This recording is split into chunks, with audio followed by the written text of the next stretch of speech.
C'est beau, déjà. Et je dirais que cette dame était Tony ou une chose elle a choqué, tente de deviner Sofiane, 21 ans, en passant devant la fresque Jean réalisée par Man, Cloix, rue Félix Piat, dans le 3e arrondissement de Marseille, elle un des plus pauvres de la ville. Ajoutant, c'est peut-être une gitane, ou une roumaine, vu le léger voile qu'elle porte. Ce visage est celui de Tursunez Yoidin, une Ouïghour qui a témoigné de son calvaire vécu dans un des camps chinois. Internie de force, violée à plusieurs reprises, elle incarne la répression subie par cette minorité musulmane de l'ouest de la Chine. Répression dénoncée par des ONG.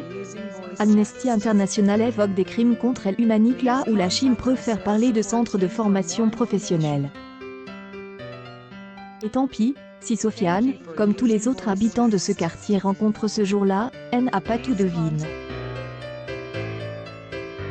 J'y ai juste mis son nom. Après, les gens s'informent s'ils le souhaitent, mais une œuvre doit aussi parler d'elle-même, indique Man Cloix, l'artiste qui elle a réalisé, satisfait que l'émotion soit passée. J'y ai découvert l'histoire de Tursunez Yoidin en regardant un documentaire de la BBC, poursuit-il. Je voulais faire une œuvre pour les gens discriminés.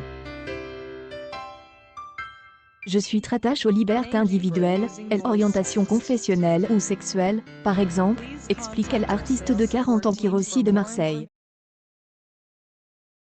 Je suis beaucoup l'actualité, et si certains me ressument un militantisme artistique, je ne me fais que écho du monde qui nous entoure. Cette fresque est le point de départ d'un ambitieux parcours des arts urbains qui sera, à terme, composé d'une centaine d'œuvres. Porte par l'association Mythe 2, ce projet baptise MoMA, pour Musée des Arts Urbains de Marseille, et initie début 2020, entend se déployer dans l'espace public des 2e, 3e, 14e et 15e arrondissements de la ville. Seulement en fresques, des sculptures et des aménagements urbains réalisés en partenariat avec les populations locales sont prévus.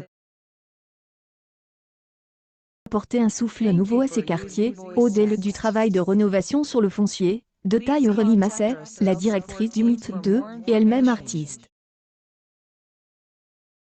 Pour créer ce projet, je me suis inspirée de ce qui a pu déjà être fait ailleurs, comme à Medellín, où un parcours street art contribue à changer l'image de la ville. L'idée est de faire un itinéraire dans chaque arrondissement vise, et que ces derniers soient reliés entre eux par le développement des transports, un sujet d'actualité de Marseille. On peut y contribuer, glisse Aurélie Masset dont les prochains projets devraient voir le jour en 2022.